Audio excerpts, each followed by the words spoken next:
அனைவருக்கும் வணக்கம். தமிழக அரசு தன்னுடைய கடமையை செய்ய தவறிவிட்டது. கூடவே ஏதோ உள்நோக்கத்தோடு தமிழக அரசு இந்த வழக்கை மேல்முறையீடு பண்ணியிருக்கு அப்படின்ட்டு திமுக அரசுக்கு சரமாரியா கேள்வி கேட்டு தீர்ப்பு வழங்கியிருக்காங்க. சென்னை உயர்நீதிமன்ற மதுரை கிளையில் 2 நீதிபதிகள் கொண்ட அமர்வு, ஜெயச்சந்திரன், கே ராமகிருஷ்ணன் அவர்கள். அதாவது இது என்ன வழக்கு அப்படின்னா, திருப்பரங்குன்றத்தில் மலை உச்சியில் தீபம் ஏற்றணும். கிட்டத்தட்ட ஒரு 100 ஆண்டு காலமாக பார்த்தீங்கன்னா அங்கே இருக்கக்கூடிய ஒரு பிள்ளையார் கோவில், உச்சி பிள்ளையார் கோவிலில் தான் தீபம் ஏற்றிட்டு இருக்காங்க, கார்த்திகை தீபம். அதுவுமா ஆனால் அதற்கும் முன்னாடி ஆங்கிலேயர் ஆட்சி காலத்திலிருந்தே பார்த்தீங்க அப்படின்னா இந்த கார்த்திகை தீபத்துக்கு திருப்பரங்குன்றத்தில் மலை உச்சியில் தான் ஏற்றுவாங்க. அதற்கு பின்னாடி அந்த மரபு மாற்றப்பட்டது. ஆனால் திரும்பியும் நாங்கள் அந்த இடத்துல நாங்கள் ஏற்றுறதுக்கு விருப்பப்படுறோம்னு சொல்லி இந்து தமிழர் கட்சி, அந்த கட்சியினுடைய தலைவர் ராம ரவிக்குமார் அவர்கள் ஒரு மூலதர மனு போட, அந்த மனு பலகட்ட விசாரணைக்கு பின்னாடி நீதிபதி ஜி.ஆர். சுவாமிநாதன் அவர்களுடைய தனிநபர் அமர்வில் வருது. ஸோ அவர் பார்த்தீங்கன்னா பல தரப்பே விசாரித்து நேரடியாக அவரே திருப்பரங்குன்றம் மலைக்கு போய் அங்கே இருக்கக்கூடிய நபர்கள்ட்ட பேசி அந்த இடத்த ஆய்வு பண்ணி அங்கேருந்து ஆவணங்கள்லாம் பார்த்துட்டு, சரி நீங்கள் இந்த முறை திருப்பரங்குன்றத்தில் மலை உச்சியில் நீங்கள் தீபம் ஏற்றிக்கலாம் அப்படின்னு சொல்லி அவர் அனுமதி கொடுத்துட்றாரு. கடந்த 1ஆம் தேதி இது கொடுத்தது தான் உடனடியாக பார்த்தீங்க அப்படின்னா திமுக தரப்புலேருந்து பயங்கரமான எதிர்ப்பு. ரொம்ப முக்கியமான விஷயம், இஸ்லாமியர்கள் தரப்புல இருந்து பெரிய அளவில் எதிர்ப்பு ஆரம்பத்தில் வரல. ஆரம்பத்தில் மட்டும் இல்லை, இப்போ வரைக்குமே இஸ்லாமியர்கள் தரப்புல இருந்து, இஸ்லாமிய அமைப்புகள்ல இருந்து எதிர்ப்புகள் வரல. திமுக சார்பாக பலருமே எதிர்ப்பு தெரிவிச்சிருந்தாங்க. குறிப்பாக திமுகவினுடைய கூட்டணி கட்சியான கம்யூனிஸ்ட் கட்சியினுடைய எம்பி சு வெங்கடேசன் அவர்கள்லாம் இந்த தீர்ப்பு வழங்கிய ஜி.ஆர். சுவாமிநாதன் அவர்களே விமர்சித்து சமூக வலைதள பக்கங்களில் கருத்துக்கள்லாம் பதிவு பண்ணியிருந்தாரு. அது மிகப்பெரிய சர்ச்சையாக மாறிச்சு. ஸோ அப்படியே 2ஆம் தேதி வருது, 3ஆம் தேதி கார்த்திகை தீபம் வந்த உடனே இன்னைக்கு சாயங்காலம் கிட்டத்தட்ட ஒரு 6 மணி அளவில் தீபம் ஏற்றப்படும் அப்படின்னு காத்திருந்த அந்த மனுதாரர் இருக்காங்க இல்லையா, ராம ரவிக்குமார் மற்றும் அந்த இந்து அமைப்பினர், அவர்களுக்கு ஒரு ஷாக்கு. என்ன அப்படின்னா, மதியம் 2 மணி 3 மணி வரைக்குமே எந்த ஒரு ப்ரிப்பரேஷனும் இல்லை. அங்கே பார்த்தீங்கன்னா எப்போவுமே தீபம் ஏற்றப்படக்கூடிய அந்த பிள்ளையார் கோவில் இருக்கக்கூடிய இடத்துல ப்ரிப்பரேஷன் நடக்குது. அங்கே எல்லா முன்னேற்பாடுகள் நடக்குது. ஆனால் இவங்க அனுமதி வாங்கி வச்சிருக்கக்கூடிய நீதிமன்றத்துடைய உத்தரவு இருக்கக்கூடிய இடத்துல எந்த முன்னேற்பாடு நடக்கல. அது அப்படியே சும்மாவே இருக்கு. உடனே இவர்கள் என்ன பண்றாங்கன்னா, நீதிமன்ற அவமதிப்பு வழக்கு தொடர்றாங்க. அதையும் ஜி.ஆர். சுவாமிநாதன் அவர்கள் விசாரிச்சு என்ன பண்றாருன்னா, சிஐஎஸ்எஃப் அதிகாரிகளை நீங்க அனுப்பி விடுறாரு. உயர்நீதிமன்றத்தினுடைய பாதுகாப்பு இருக்கக்கூடிய அதிகாரிகளை நீங்க ராம ரவிக்குமார் கூட போங்க, ஒரு 10 பேரை கூட்டிக்கங்க. ராம ரவிக்குமார் அவர்கள் கூட ஒரு 10 பேர் போகலாம்.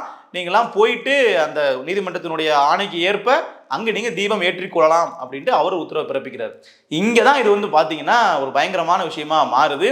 இவர்கள் அங்கே போகும்போது அவர்களுக்கு ஒரு ஷாக்கு. என்னன்னா, அங்கே ஏற்கனவே தமிழக அரசு 144 தடை உத்தரவு பிறப்பித்து இந்த சிஐஎஸ்எஃப் வீரர்களையும் போக விடல, இந்த மனுதாரர்களையும் போக விடல, தடுத்து நிப்பாட்டுறாங்க.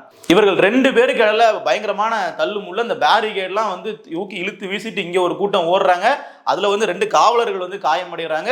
இவர்கள் தரப்புலையும் காயம் ஏற்படுது. இப்படி 2 பக்கமும் பார்த்தீங்கன்னா தள்ளுமுள்ளு. அதில் ஒரு சில பேர் கோயிலுக்குள்ள போகிறாங்க, நாங்கள் மலைக்கு மேலே போய் தீபம் ஏற்ற போகிறோம்னு சொல்லிட்டு தடையை மீறி போகிற முயற்சி பண்ணுறாங்க. இப்படியே ஒரு சட்ட ஒழுங்கு சீர்கெடுது அப்படிங்கிற அடிப்படையில் திமுக அரசு என்ன பண்ணுறாங்கன்னா, அடுத்து நாங்கள் இந்த வழக்கை நாங்கள் மேல்முறையீடு பண்ணுறோம் அப்படின்னு சொல்லி அதற்கான மனுவை உடனடியாக நீதிபதி ஜெயச்சந்திரன் அவர்களுக்கு கொடுக்குறாங்க. அவரும் இந்த வழக்கை ஏற்றுக்கிறாரு. ஸோ சென்னை உயர்நீதிமன்ற மதுரை கிளையினுடைய பொறுப்பு நீதிபதி ஜெயச்சந்திரன் அவர்கள் இந்த வழக்கை விசாரிக்கிறதுக்கு எடுத்துக்கிறாரு. ஸோ அவர் கூட கே ராமகிருஷ்ணன் அவர்களும் இணைஞ்சா அந்த வழக்கை விசாரிக்கிறாங்க. ஸோ இந்த அமர்வில் தான் பார்த்தீங்கன்னா இன்று காலை கிட்டத்தட்ட ஒரு 10 மணி அளவிலிருந்தே இந்த வழக்கு விசாரணை தொடங்குது. அவர்கள் விசாரிக்கும் பொழுது அவர்கள் ஒரு கருத்து சொல்லுவாங்க இல்லையா, இந்த 3 தரப்பு வாதங்களையும் கேட்டு. இந்த 3 மனுதாரர் யார் அப்படின்னு பார்த்தீங்கன்னா, மூல மனுதாரர் ராம ரவிக்குமார் அவர்கள், அப்புறம் தமிழக அரசு, அப்புறம் அந்த சிக்கந்தர் பாதுஷா அந்த மசூதியினுடைய தரப்பு அந்த வழக்கறிஞரும் அங்கே ஆஜராகிறார். ஸோ இதான் ரொம்ப முக்கியமான விஷயம். ஏன்னா ஆரம்பத்திலிருந்து இந்த மசூதி சார்பாக எந்த ஒரு மனுதாரருமே பார்த்தீங்கன்னா நீதிமன்றத்தில் இல்லை. இதற்கு முன்னாடி ராம ரவிக்குமார் அவர்கள் ஜி.ஆர். சுவாமிநாதன் அவர்களினுடைய அமர்வில் விசாரணை செய்யும் போது கூட இந்த மசூதி தரப்புலேருந்து யாருமே எதிர்ப்போ கண்டனமோ தெரிவிக்கல.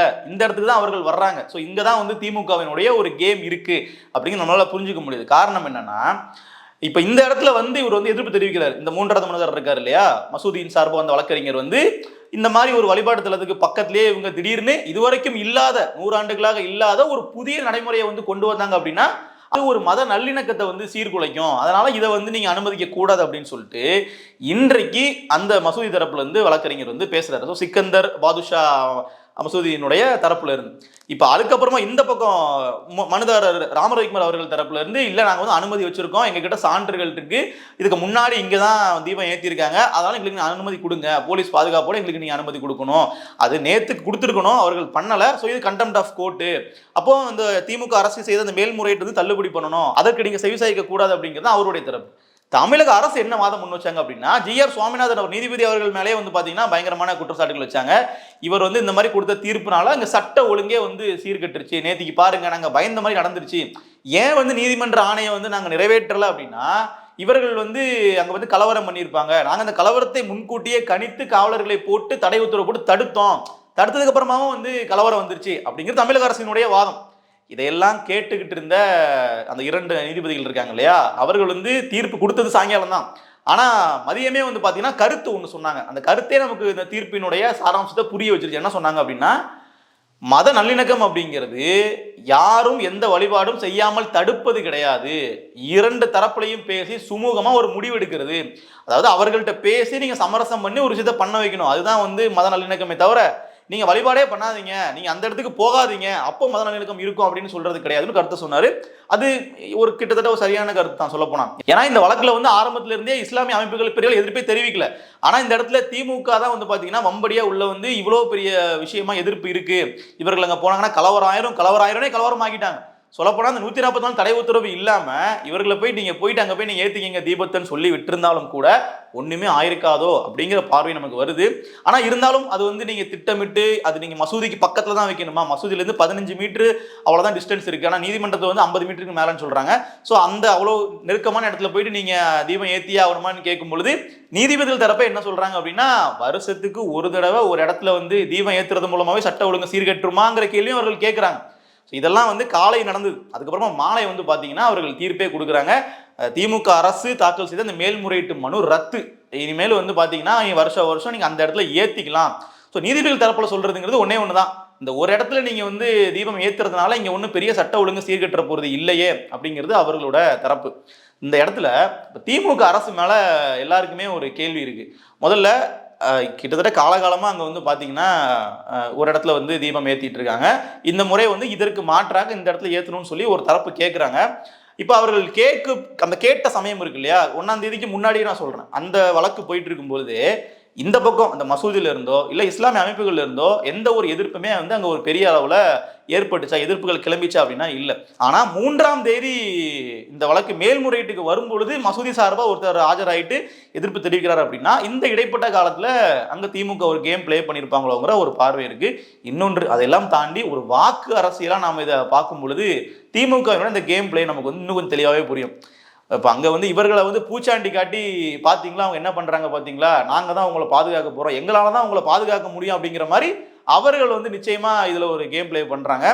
இஸ்லாமியர்களை வந்து அப்படியே அவர்கள் பின்னாடி ஒளிஞ்சுக்கிட்டு நாங்கள் வந்து உங்களுக்கு ஒரு கேடயமாக நின்று சப்போர்ட் பண்ணுறோம் அப்படிங்கிற மாதிரி அவர்களையும் தூண்டிவிட்டு இங்கே என்னன்னா அங்கே 144 தடை உத்தரவு போட்டு அவர்களை வந்து கண்டெயின் பண்ணாமல் போய் விட்டுட்டு போங்க, எந்த பிரச்சனையும் வராமல் நாங்கள் பார்த்துக்கிறோம், கலவரம் நடக்காமல் நாங்கள் பார்த்துக்கிறோம்னு சொல்லி அங்கே காவலர்கள் நின்றுருந்தாங்கனாலே அங்கே பெருசாக ஒன்றுமே ஆயிருக்க போகிறது கிடையாது. ஆனால் வம்படியாக வந்து நாங்கள் அவங்கள பண்ண விடமாட்டோம் தடுப்போம்னு சொல்லி இவர்கள் பிரச்சனை பண்ணி இதையே ஒரு பிரச்சனையாக நீதிமன்றத்தில் வைக்கும்போது நீதிபதி என்ன சொல்கிறாங்கன்னா, அரசு தங்களுடைய கடமையை செய்ய தவறிவிட்டது. இப்போ என்னன்னா நீதிமன்றத்தோட உத்தரவு இருக்கு, அந்த உத்தரவின் அடிப்படையில் பாதுகாப்பு கொடுக்கறது உங்கள் வேலையா, நீதிபதி போட்ட உத்தரவே தப்பு, இதெல்லாம் பாதுகாப்பே கொடுக்க முடியாத ஒரு பிரச்சனைன்னு சொல்லி கையை விரிக்கிறது அரசினுடைய வேலையா அப்படின்னா இன்னைக்கு நீதிபதிகள் வந்து கேட்டிருக்காங்க.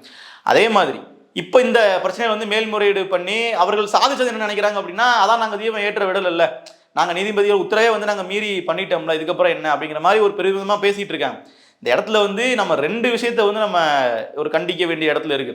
அதாவது ஒட்டுமொத்தமாக எப்படா ஒரு மத கலவரம் வரும், ஒரு பிரச்சனை வரும் அப்படிங்கிறத இங்க பிஜேபி இருக்குன்ற குற்றச்சாட்டு இருக்கு. ஆனா அதற்கு இணையாக இங்க திமுகவும் அதற்கான ஒரு வாய்ப்புக்காக காத்திருக்காங்களோ அப்படிங்கிற ஒரு பார்வை இருக்கு. ஏன்னா இங்க வந்து ஒட்டுமொத்தமா சிறுபான்மையோட வாக்குகளை வந்து கன்சாலிடேட் பண்ணி எலெக்ஷன்ல வந்து ஓட்டு வாங்கணும் அப்படின்றதுக்காகவே இது மாதிரி விஷயங்கள்லாம் அவர்கள் வந்து ரொம்ப டாக்டிக்கலா பிளே பண்றாங்களோங்கிற ஒரு பார்வை இருக்கு.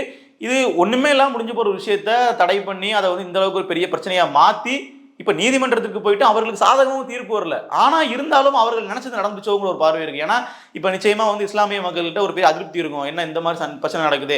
இன்னொன்னு அங்க இருக்கக்கூடிய மக்கள்கிட்ட வந்து கேட்கும் பொழுது எங்களுக்கு எந்த பிரச்சனையுமே இல்லை இத்தனை வருஷமா, இப்பதான் திடீர்னு வருதுங்கிறாங்க. இப்போ கடந்த ஆண்டே வந்து பார்த்தீங்க அப்படின்னா அங்கே வந்து மாமிசம் வந்து அவர்கள் சாப்பிட்றாங்க, மலைக்கு மேலே ஆடு மாடுலாம் வெட்டுறாங்க, அதெல்லாம் தப்பு அப்படிங்கிற மாதிரி ஒரு குரல் வந்துச்சு. அப்புறமா நவாஸ்கனி எம்பி அவர்கள் அங்கே போய் வந்து கறி சாப்பிட்ற மாதிரி ஃபோட்டோ எடுத்து போட்டாரு. இது புனிதமான மலை, புனிதம் கெடுன்னு சொல்லி இவர்கள் தரப்புல இருந்து ஒரு பிரச்சனை. அப்போ அதுவும் வந்து மிகப்பெரிய அளவில் ஒரு முருகன் மாநாடு அளவுக்கு போய் நின்றுச்சு. மதுரையில் வந்து முருகன் மாநாடுனே வந்து பிஜேபி தரப்புல அதை ஒன்று பண்ணாங்க. அப்புறம் வந்து பார்த்தீங்கன்னா அந்த பக்கம் அதுக்கு அந்த பிரச்சனை நடக்கும்போதே பல போராட்டங்கள் நடந்துச்சு அந்த இடத்துல. அப்போ பாஜகவுக்குலாம் எப்படி இந்த அரசு வந்து போராட்டம் பண்ணுறதுக்கு அனுமதி கொடுக்குறாங்க, இத்தனை பேர் கூடுறதுக்கு எப்படி அனுமதி கொடுக்குறாங்க, இல்லை அனுமதியே வாங்காமல் கூடினாங்கன்னா அரசையும் வேடிக்கை பார்க்குறாங்கன்ற கேள்விலாம் வச்சு அந்த சமயத்திலே. ஸோ எது எப்படி இருந்தாலும் இங்கே வந்து பிஜேபி அப்படிங்கிற விஷயத்த ஒரு பூச்சாண்டியாக காட்டுறதுக்காகவே திமுக வந்து ஒரு பெரிய ஸ்கோப் ஒன்று ஏற்படுத்துகிறாங்களோ, வாய்ப்புகளை உருவாக்கி கொடுக்குறாங்களோங்கிற அச்சம் இருக்குது. இந்த பிரச்சனையில அதே விஷயம்தான் நீதிமன்றத்தில் வந்து, ஆனால் அவர்களுக்கான ஒரு கடிவாளத்தை வந்து நீதியரசர்கள் போட்டாங்க அப்படின்னு தான் சொல்லணும். ஏன்னா நீதிமன்றத்தில் வந்து ஒரு உத்தரவு பிறப்பிக்கிறாங்க அப்படின்னா அதை வந்து நீங்கள் ஃபாலோ பண்ணணும், சட்ட ரீதியில் நீங்கள் ஃபாலோ பண்ணிக்கணும். அதுக்கப்புறமா நீங்கள் இதை மேல்முறையீடு பண்ணுறதுங்கிறது வேற, சட்ட ரீதியில் நீங்கள் போராடுறது அப்படிங்கிறது வேற. அந்த உத்தரவை வந்து மதிக்காமல் நீங்கள் போயிட்டு பிரச்சனையை உருவாக்கிட்டு பார்த்தீங்களா பிரச்சனையாயிருச்சு, நாங்கள் சொல்லி நடந்துருச்சு அப்படின்னு பேசுறதெல்லாம் நிச்சயமாக வந்து தவறான ஒன்று தான். ஸோ எது எப்படி இருந்தாலும் இந்த பிரச்சனையை வந்து இப்போ தற்காலிகமாக இப்போ நிறுத்தி வைக்கப்பட்டிருக்கு, இல்லை முடிச்சு வைக்கப்பட்டிருக்குன்னு சொல்லலாம். ஆனால் அடுத்த ஆண்டு இதே மாதிரி இவர்கள் இந்த இடத்துல நாங்கள் தீபம் ஏற்றுவோம்னு சொல்லும்போது அங்கே வந்து அவர் அனுமதிப்பாங்களா, இல்லை வந்து அடுத்த ஆண்டும் இதே மாதிரி ஒரு சிக்கல் வருமா அப்படிங்கிறது நம்ம பொறுத்து தான் பார்க்கணும். நன்றி.